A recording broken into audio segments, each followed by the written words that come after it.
Hey guys, welcome back to Rudder Innovation, where today we're going to be replacing both the capacitor and the contactor in this condenser. Here we go.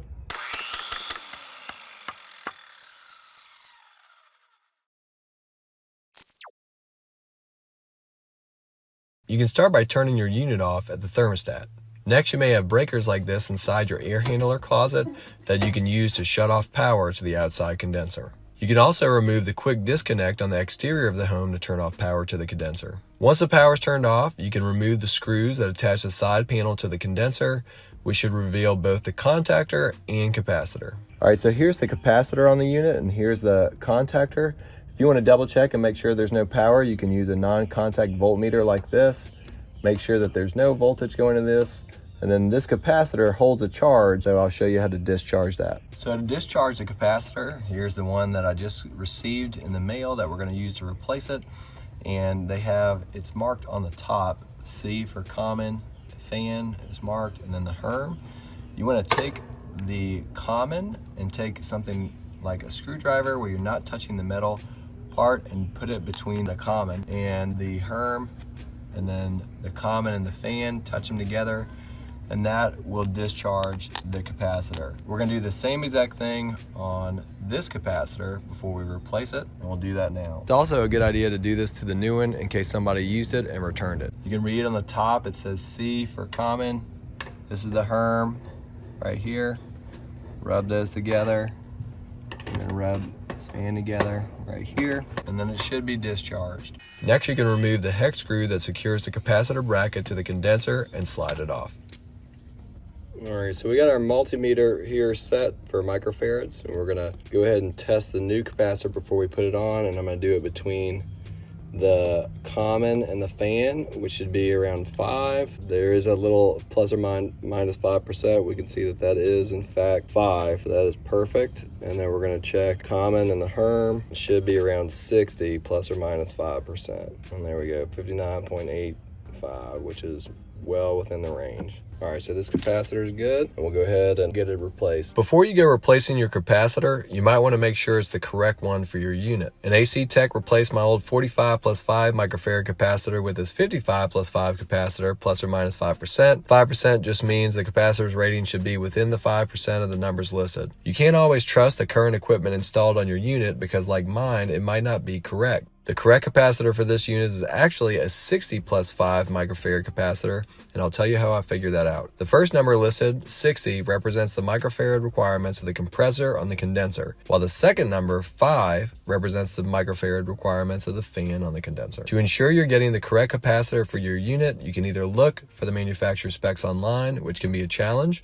or physically inspect the rating plates or stickers on your compressor and fan motor. You should be able to zoom in with your camera and read the run cap rating on the compressor, which we can see is 60 MFD on this unit. Next, you can do the same thing for the fan motor, and we can see that the cap is 5 microfarads represented by this symbol, giving the 60 plus 5 rating needed for our capacitor. The brand doesn't matter, the part number doesn't matter, and they don't even have to be the same size. Though it does help if they are the same diameter, so you don't have to make any modifications to the mounting bracket. The things that matter are the capacitor's frequency, which is typically 50 to 60 hertz in North America, the voltage rating, which 370/440 means it can be used in either voltage scenario typical for residential ACs, and of course the correct microfarad rating. As each wire is removed, transfer it to the corresponding terminal on the new capacitor so you don't install them incorrectly. You can also take a picture of the old capacitor's wire configuration before removing any in case you forget. After that, you can reinstall your mounting bracket and the hex screw to secure it back to the condenser. All right, now we'll go ahead and make sure it works. Take our quick connect, put it back in, and if you turn the breakers off inside, you can turn those back on as well, and we'll test it out.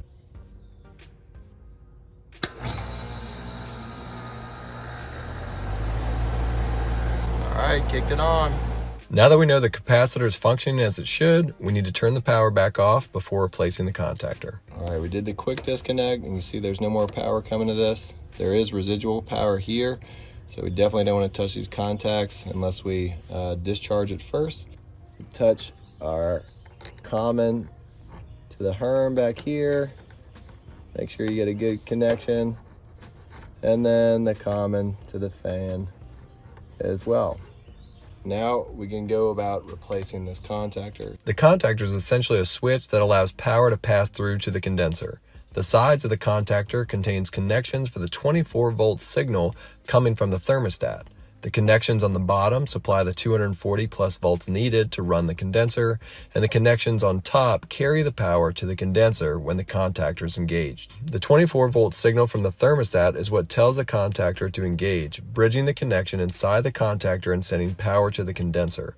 I've been told the full load amps or FLA rating on the contactor should match or exceed the max fuse or breaker details listed on the rating plate of the condenser. If you notice, the existing contactor only had an FLA rating of 32, so I made sure the new one had an FLA rating of 40 to match the plate on the condenser. That being said, the old contactor lasted for 10 years and the breaker for the condenser is only 30 amps, so theoretically it should trip before the contactor fails, though I still wanted it to match the rating plate. Here's our new contactor, and it looks a little bit different than our existing one over here. And they're both single pole contactors, but this one just has a cover that covers it all the way up, but it does look similar to a double pole.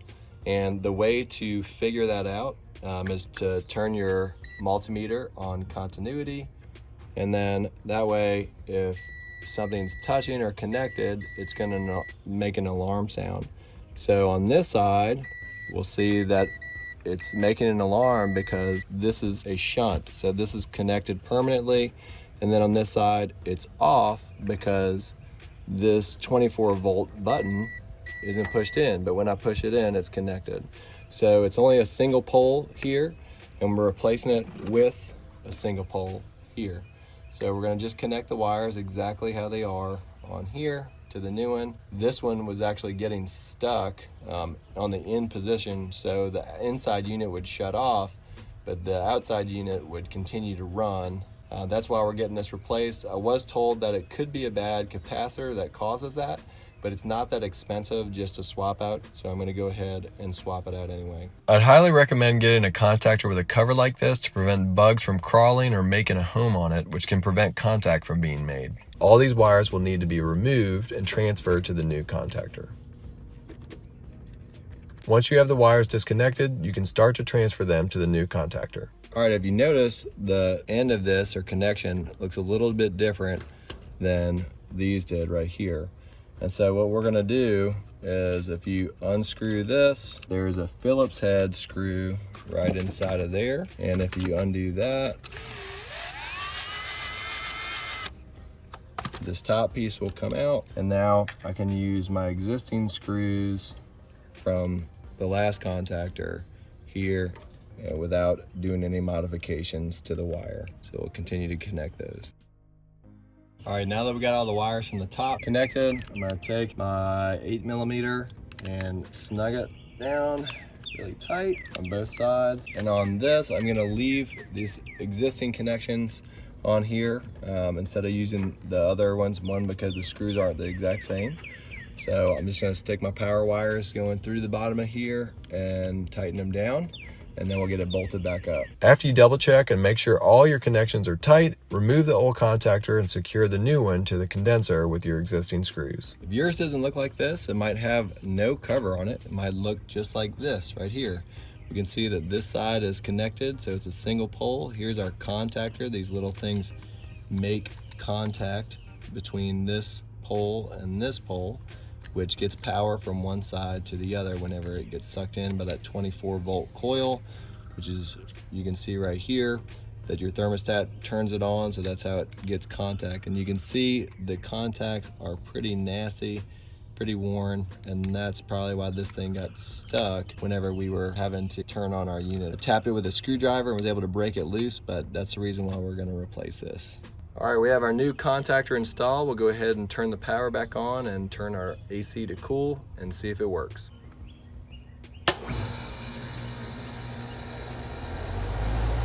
All right, you can see it's working. The 24-volt switch was able to suck that contactor in, kick the unit on, and everything's working good. All right, guys, I hope this was helpful for you. If you have any questions, feel free to comment below. If you like this video, like it. If you're watching on Medium, you can subscribe. Feel free to subscribe. We'll see you next time. Peace and God bless.